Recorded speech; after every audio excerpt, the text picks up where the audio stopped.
One about Kangana Ranaut. कोई भी celebrities आ जाए वहाँ ज़्यादा दिन इस प्रकार का असर नहीं है।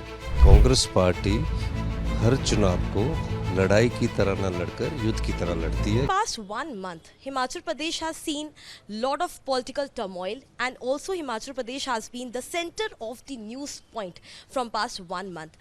How do you see Himachal Pradesh election this time? Is it going to be different than 2019? देखिए, एक बात मैं आपको बताना चाहता हूँ। After this political turmoil we have seen lot of resentment in the public. Himachal जो है वो देवी देवताओं की भूमि है। इस प्रकार के खरीदो फरोख्त पसंद नहीं करते वहाँ के लोग। राजनीतिक दृष्टि से वो 5 साल बाद अपने मत का प्रयोग करते हैं, सरकारें बदल देते हैं। लेकिन अभी हमारी सरकार को 15 महीने हुए थे एंड क्रॉस वोटिंग हुई राज्यसभा में।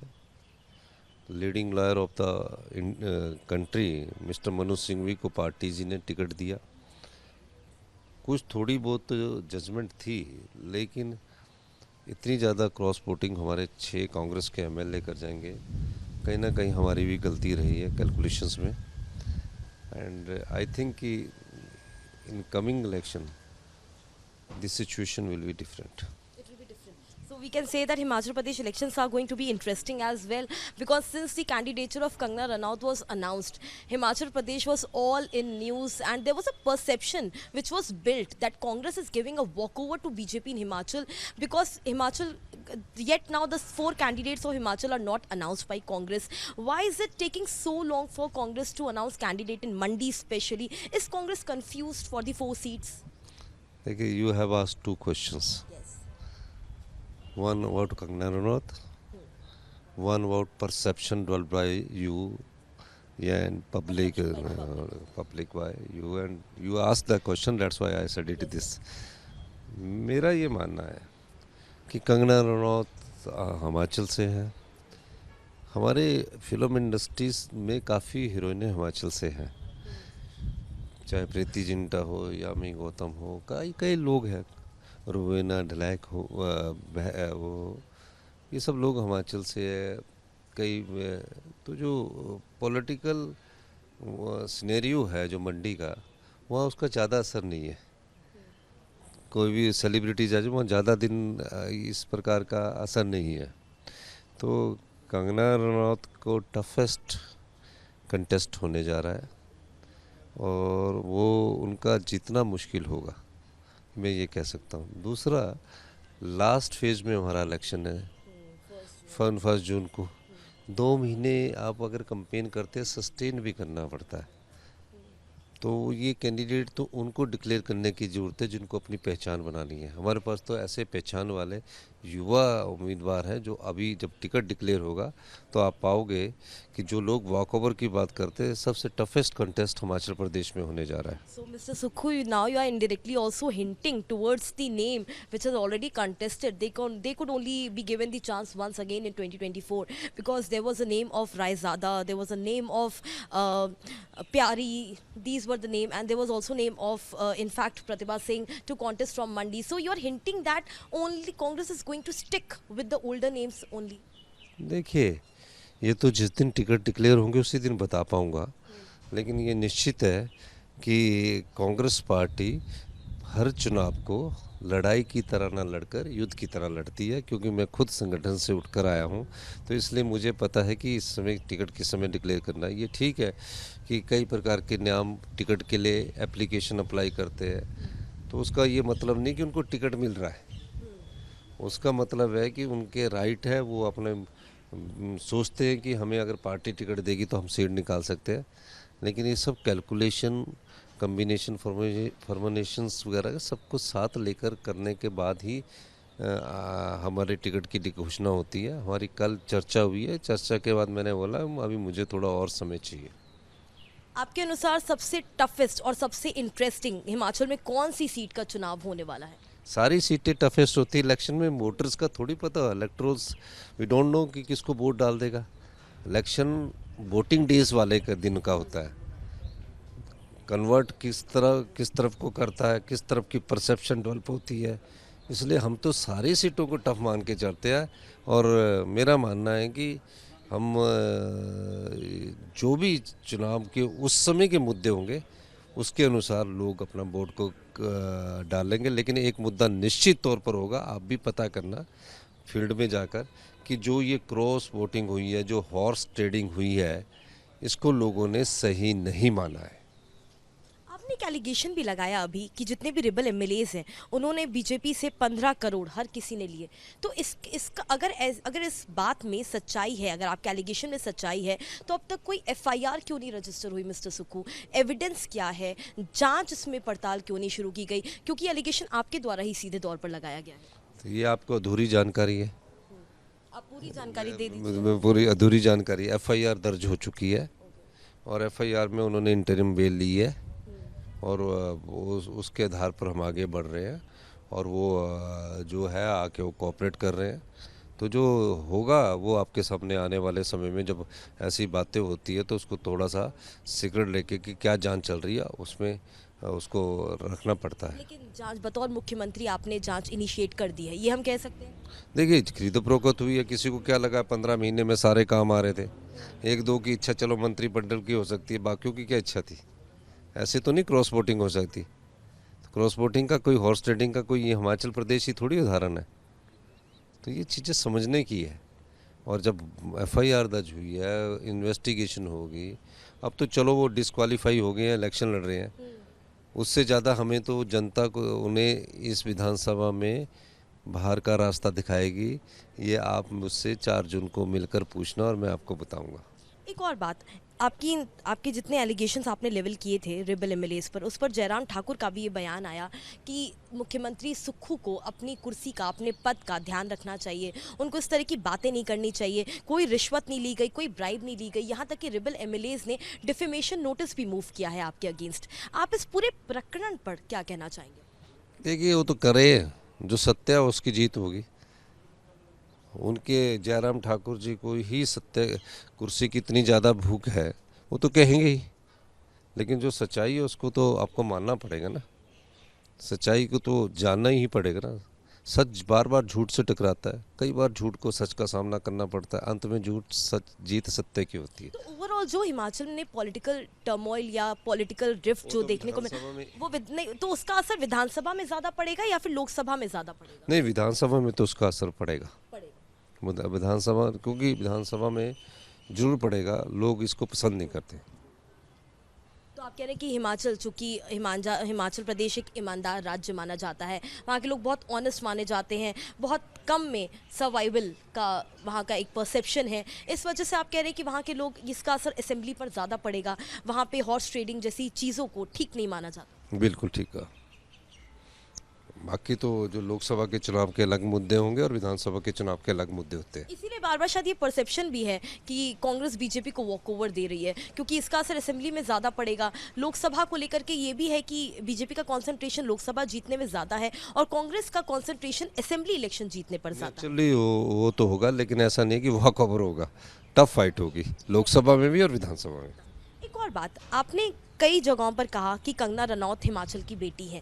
तो जब हिमाचल की बेटी के ऊपर आपके कुलीग्स द्वारा सेक्सिस्ट रिमार्क्स पोस्ट किए गए, सेक्सिस्ट स्टेटमेंट्स पास किए गए एक के बाद एक, बतौर ग्रासरूट लीडर, बतौर हिमाचल के नेता, आपको नहीं लगता कि पूरी कांग्रेस पार्टी को मिलकर के माफ़ी मांगनी चाहिए थी? देखिए, कंगना रनौत, जो भी हिमाचल, पूरे हिमाचल में जो भी बेटियां हैं, सब जो भी कन्या पैदा होती सभी बेटियां हैं। हिंदुस्तान में भी जो कन्या पैदा सभी हमारी बेटियां ही होती है। और वो तो खुद ही उन्होंने अपने ट्वीट में कह दिया है। तो इसमें अगर कई बार ऐसी बात होती है, तो जब वो खुद, जो ट्वीट करने वाले, उन्होंने खुद ही अपनी बात को स्पष्टीकरण दे दिया, तो उसको, इसमें ज़्यादा बात को बढ़ाने की ज़रूरत नहीं होनी चाहिए। ये कोई राजनीतिक मुद्दा नहीं है, ये शब्दावली का प्रयोग है। कई जगह कंगना जी भी ऐसी शब्दावली प्रयोग कर देंगे, फिर बाद में माफ़ी मांग लेते हैं ना। तो इसलिए ऐसी शब्दावली का प्रयोग नहीं होना चाहिए राजनीति। But this will be impact. But these remarks, these statements will have an impact in Lok Sabha elections. Will have an impact in Lok Sabha elections. वो ऐसी कोई बात नहीं है। पर इस प्रकार के वाद विवाद से हम लोगों को, राजनीतिक पार्टियों को भी, हमको बचना चाहिए। आप मानते हैं कि ये बहुत ही लो रिमार्क था, ऐसा रिमार्क नहीं पास करना चाहिए किसी भी महिला खत्म पर। होगी बात, अब इस बात को आप ना बोले तो अच्छा ही रहेगा। एक और बात, आप खुद सुखुजी NSUI से आपने अपना पॉलिटिकल करियर शुरू किया, आप यूथ लीडर रहे, फिर आप स्टेट चीफ रहे। एक NSUI नेता से उठ कर CM मुख्यमंत्री तक का रास्ता जो राहें हैं वो आसान नहीं रही आपके लिए।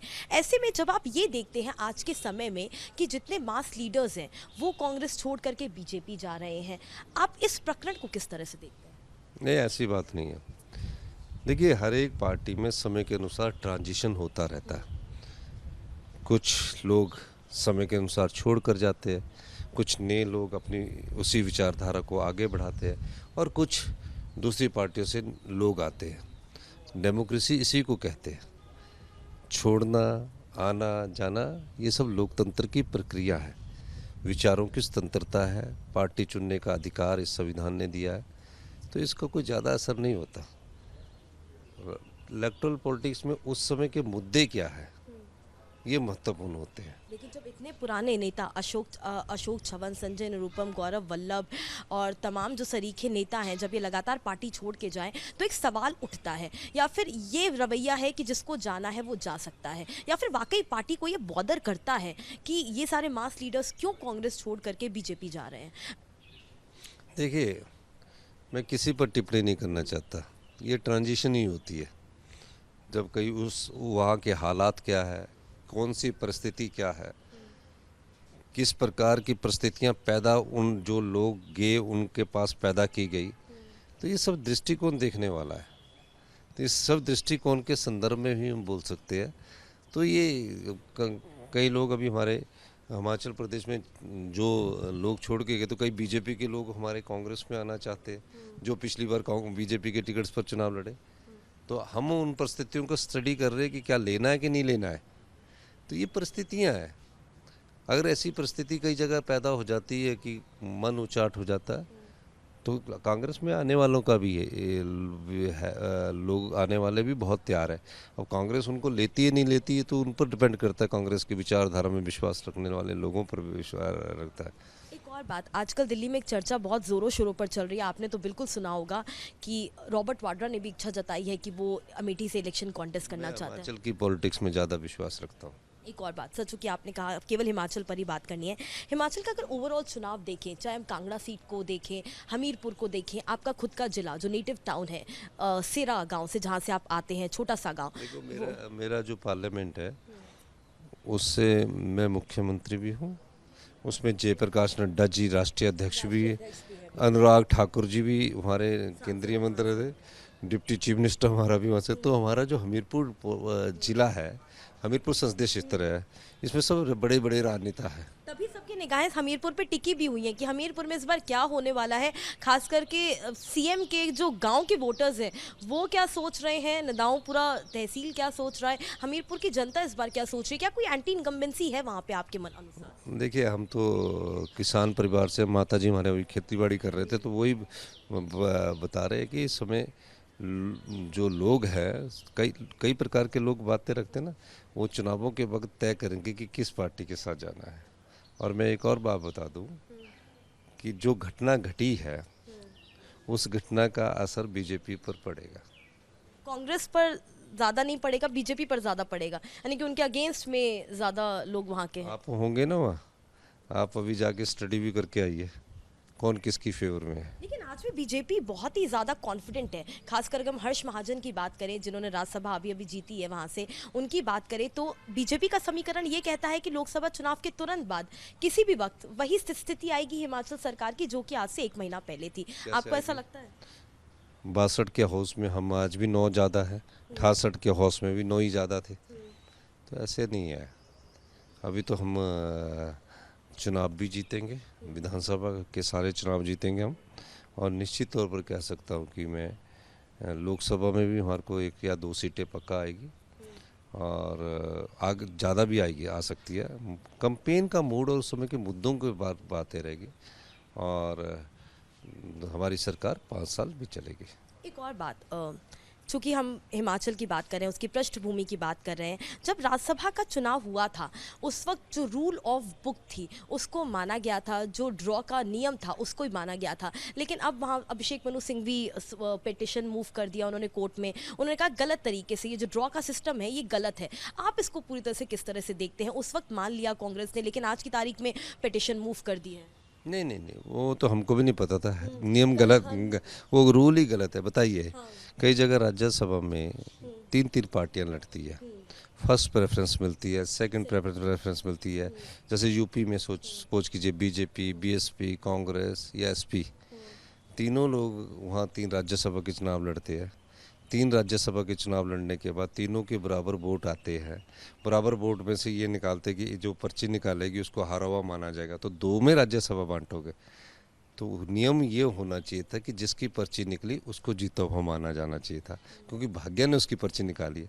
तो पहली बार हिंदुस्तान में ऐसा है ना, पहली बार 34 वोट कांग्रेस के भी 34, बीजेपी की भी 34। पर्ची डलेगी, पर्ची निकली मनु सिंघवी जी की, उनको हारा हुआ मान लिया गया। ये शायद रूल ऑफ ड्रॉ है ना। उस वक्त तो रूल बुक लेके बैठे थे, उन्होंने साइन भी कर दिया, कांग्रेचुलेट भी किया हर्ष महाजन। नहीं, रूल ऑफ ड्रॉ अगर गलत चीज़ है, अब गलत चीज़ को आप अगर सही कहोगे, कोई नियम नहीं है उसका। अब जो गलत चीज़ को आप सही कहेंगे वो गलत है।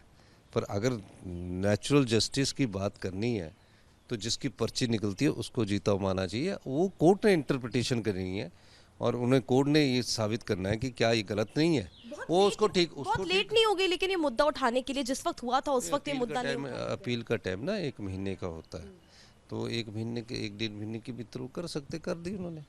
एक और बात, चूंकि अब इलेक्शन कैंपेन शुरू हो रहा है, नाम नहीं लेना चाहूँगी, लेकिन किसी ने ये बात कही कि अगर सीएम सुक्खू का साथ रहेगा तो मंडी से कांग्रेस जीत जाएगी।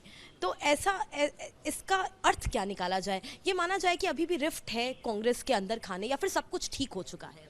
नहीं नहीं, किसने कहा? हम तो सब में जगह काम करूंगा मैं।